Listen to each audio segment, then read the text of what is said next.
So types of adsorption किसके basis पर? On the basis of forces of interaction, on the basis of forces of interaction between adsorbate and adsorbent. एड्सोर्बेट और adsorbent के बीच में जो forces of interaction होते हैं उनके बेसिस पर एड्सॉर्प्शन क्या है बच्चे? दो तरीके से डिफाइन किया गया है। कैसे?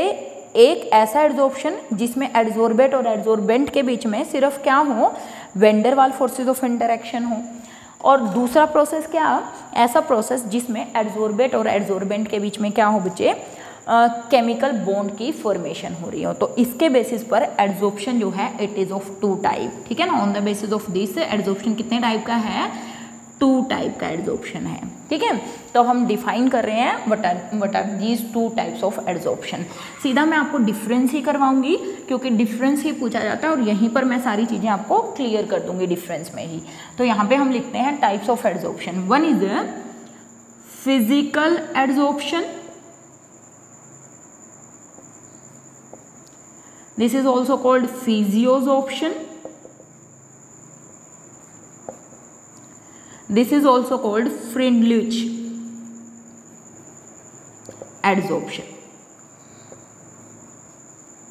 Physical adsorption, physisorption, Freundlich adsorption. दूसरा केमिकल एड्सॉर्प्शन, शॉर्ट फॉर्म में कीमोसॉर्प्शन,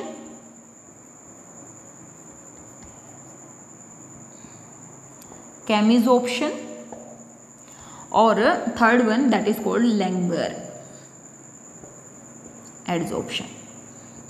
मीन्स ये एक ही के नाम है, physical adsorption, physisorption, Freundlich adsorption, chemosorption, chemisorption और लैंगमुयर एड्सॉर्प्शन, ठीक है। तो हम बात करें व्हाट इज फिजिकल एड्सॉर्प्शन। बिल्कुल सिंपल चीज़ें हैं, बहुत ज़्यादा कॉम्प्लिकेटेड कुछ नहीं है इस चैप्टर में, बहुत आसान सा चैप्टर है, सिर्फ अंडरस्टैंडिंग बेस्ड से पढ़ने का चैप्टर है। तो फिजिकल एड्सॉर्प्शन में बच्चे क्या होता है? जो एड्सोर्बेट होता है और एड्सोर्बेंट होता है जब आपस में एड्सोर्ब होते हैं एड्सोर्बेट सरफेस पर, तो उनके बीच में सिर्फ वेंडर वाल फोर्सेज ऑफ इंटरेक्शन होते हैं, कोई केमिकल बॉन्ड की फॉर्मेशन नहीं होता। लेकिन कीमोसॉर्प्शन के अंदर जब एड्सोर्बेट एड्सोर्बेंट की सरफेस पर एड्सोर्ब होते हैं तो सिर्फ जब उनके बीच में केमिकल बॉन्ड की फॉर्मेशन होगी तब जाके जो एड्सॉर्प्शन होगा उसको हम क्या बोलेंगे? कीमोसॉर्प्शन बोलेंगे। फिजिकल एड्सॉर्प्शन कोई स्पेसिफिक नहीं होता, कोई भी गैस किसी भी सरफेस पर किसी भी तरीके से एड्सॉर्ब हो सकती है। क्योंकि केमिकल एड्सॉर्प्शन में केमिकल बॉन्ड बनने हैं तो ये कैसा होता है? It is highly specific. इसको आप रिवर्स कर सकते हैं, गैसेज एड्सॉर्ब हो गई, उनको एज इट इज़ गर्म कर दो, डिसॉल्व हो जाएंगी। लेकिन केमिकल एड्सॉर्प्शन को आप रिवर्स नहीं कर सकते हैं। मान लिया मैं कह रही हूँ कार्बन और ऑक्सीजन, दो गैसेज एड्सॉर्ब हुई तो कार्बन डाइऑक्साइड बन गई, लेकिन जब आप उसको हीट करेंगे तो वो CO निकलेगी, कार्बन और ऑक्सीजन नहीं निकलेगी सरफेस से, कार्बन मोनोऑक्साइड या कार्बन डाइऑक्साइड निकलेगी। तो इसका मतलब क्या हुआ? वापस तो नहीं हुआ ना प्रोसेस, सिर्फ वो तो डिसऑर्प्शन हुआ, रिवर्सिबल नहीं होता। केमिकल एड्सॉर्प्शन रिवर्सिबल नहीं होता, ये रिवर्सिबल होता है। तो let we start from first point that only van der Waal, जो कि क्या होते हैं? वीक और यूनिवर्सल फोर्सेस होते हैं। Van der Waals forces of interaction between adsorbate and adsorbent. Adsorbate और एड्सोर्बेंट के बीच में weak van der Waals forces of interaction होते हैं। इसकी बात करिए, यहाँ पर क्या होता है? There is formation of chemical bond between adsorbate and adsorbent. यहाँ पर क्या बनता है? केमिकल बॉन्ड बनता है, किसके बीच में? एड्सोर्बेट और एड्सोर्बेंट के बीच में। दूसरा हमने कहा it is not specific, it is non specific या नॉट स्पेसिफिक इन नेचर। कोई स्पेसिफिक नहीं है, कोई पर्टिकुलर नहीं है, कोई भी गैस हो जाएगी adsorb, but sorry 1 2 it is specific in nature, it is specific in nature, ठीक है। इसकी बात करें इट इज रिवर्सिबल, मीन्स अगर कोई गैस एड्जॉर्ब हो गई है तो डिजॉर्ब हो जाएगी, हीट कर दीजिए। नाइट्रोजन एड्जॉर्ब हो गई, हीट कर दो, डिजॉर्ब हो जाएगी। कार्बन डाइऑक्साइड एड्जॉर्ब हो गई है, डिजॉर्ब कर दीजिए। लेकिन यहाँ पर क्या होगा, it is irreversible, it is irreversible. बेटा इरिवर्सिबल का मतलब मैंने अभी समझाया आपको, इसका मतलब ये नहीं है कि गैस डिजॉर्ब नहीं होंगी, होंगी तो, लेकिन आप ये देखिए उसी फॉर्म में नहीं होंगी जिस फॉर्म में वो एड्जॉर्ब हुई थी। मान लिया कार्बन और ऑक्सीजन एड्जॉर्ब हुई है ना, तो वो तो कार्बन मोनोऑक्साइड बन गया, तो डिजॉर्ब तो कौन होगी, कार्बन मोनोऑक्साइड या कार्बन डाइऑक्साइड, ना कि कार्बन और ऑक्सीजन डिजॉर्ब होंगी। तो एक ऐसा प्रोसेस है, इरिवर्सिबल प्रोसेस है, केमिकल बॉन्ड बन गए हैं दो एड्जॉर्बेट और एड्जॉर्बेंट के बीच में, जिसको तोड़ना थोड़ा सा क्या है, मुश्किल है।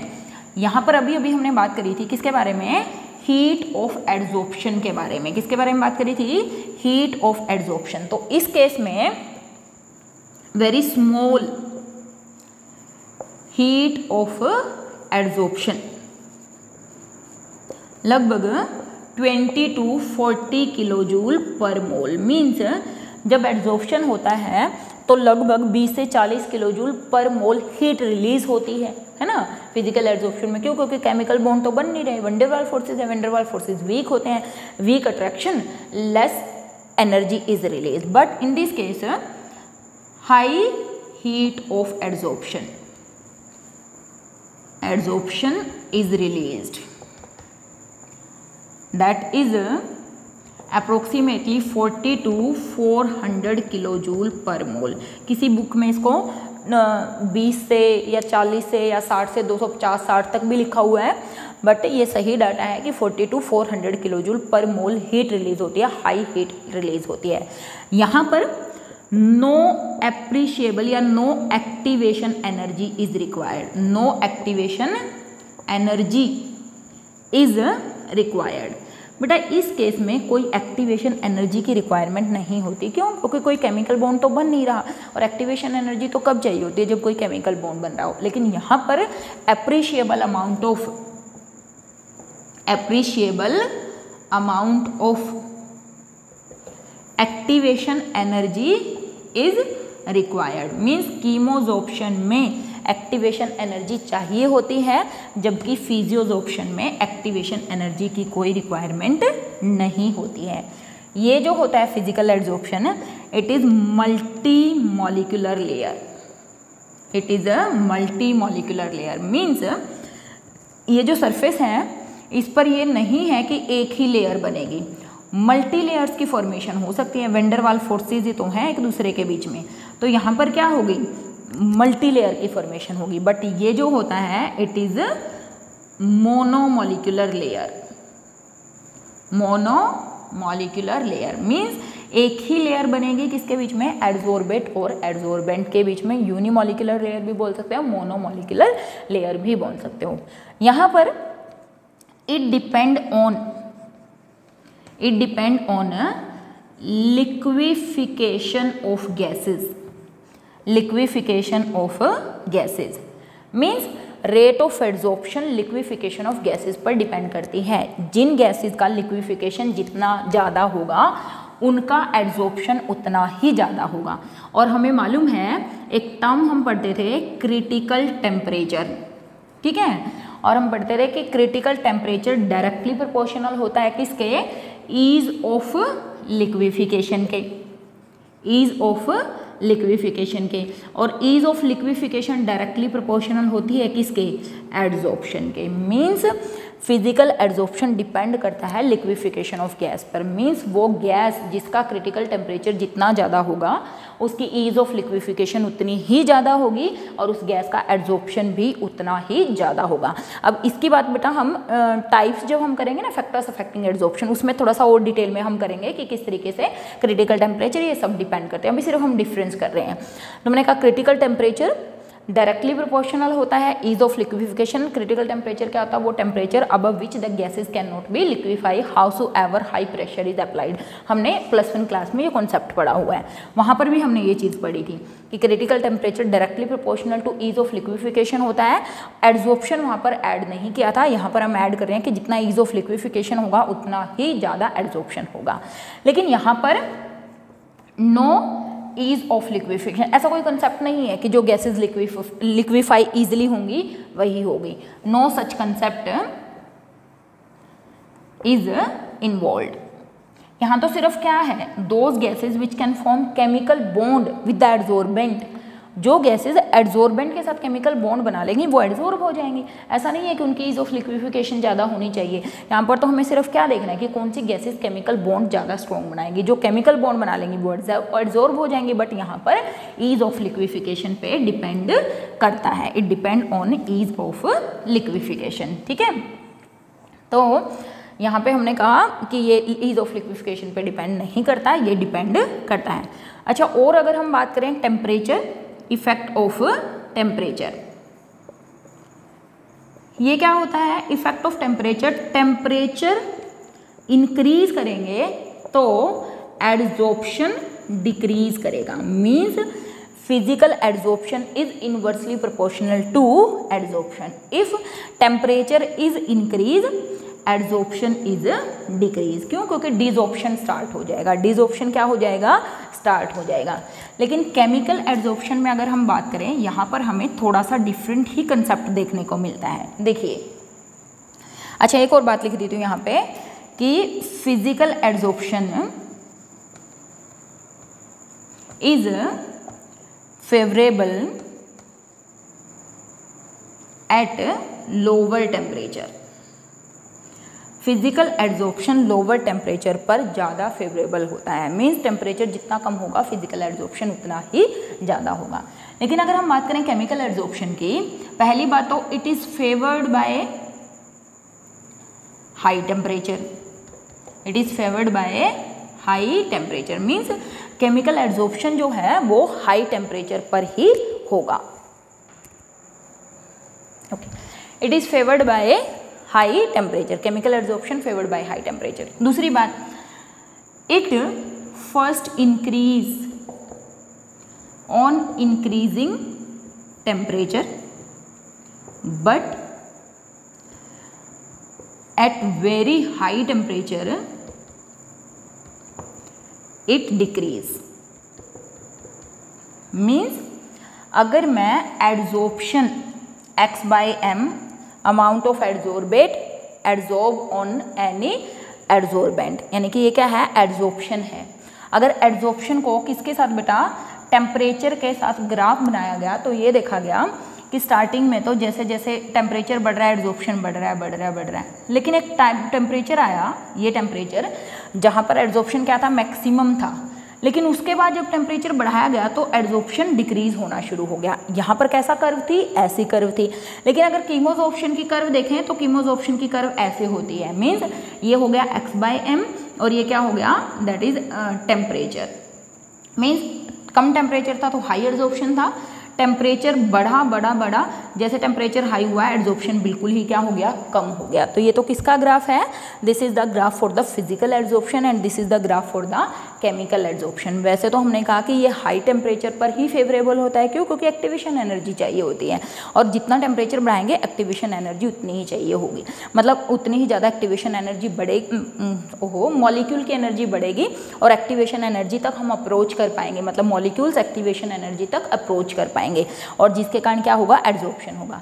लेकिन अगर आप बहुत ज़्यादा हाई टेम्परेचर कर देंगे, उसके बाद जो मॉलिक्यूल के बीच में जो बॉन्ड बने हैं बच्चे, वो टूटना शुरू हो जाएंगे। अब ये क्वेश्चन भी बनता है कि why chemical adsorption first increase with increase in temperature and finally decrease with increase in temperature. This happens because initially the molecules required appreciable amount of activation energy which is provided by increase in temperature.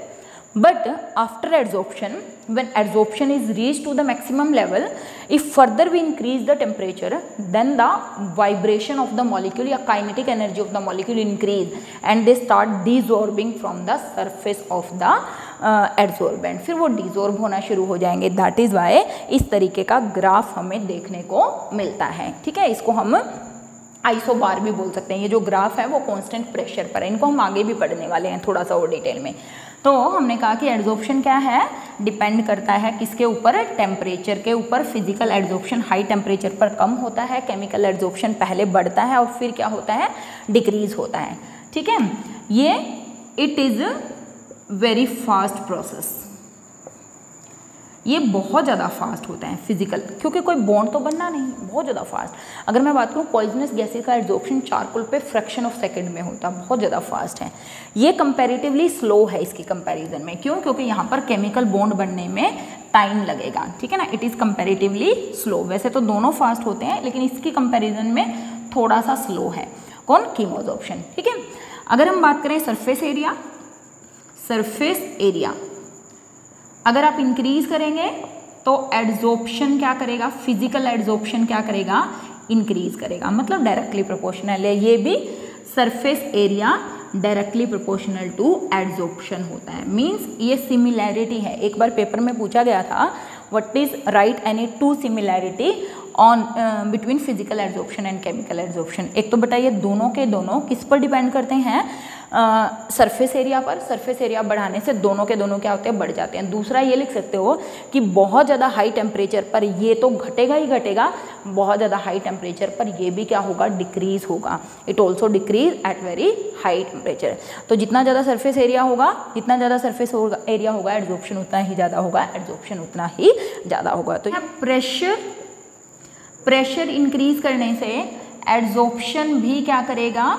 Increase करेगा। Physical adsorption की बात करें, और ये भी क्या है? Pressure increase करने से फिजिकल एड्जॉर्प्शन भी क्या करेगा? इंक्रीज करेगा। मींस अगर हमें आ जाए what is the similarity and what is the difference.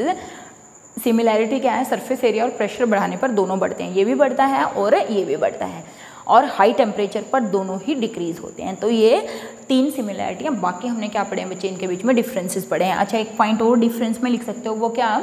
कि एड्जॉर्बेट और एड्जॉर्बेंट के बीच में, क्योंकि यहाँ पर केमिकल बॉन्ड बनते हैं, तो एड्जॉर्प्शन के बाद जो नेचर होती है सरफेस पर वो डिफर करती है। कहाँ से? बल्क से।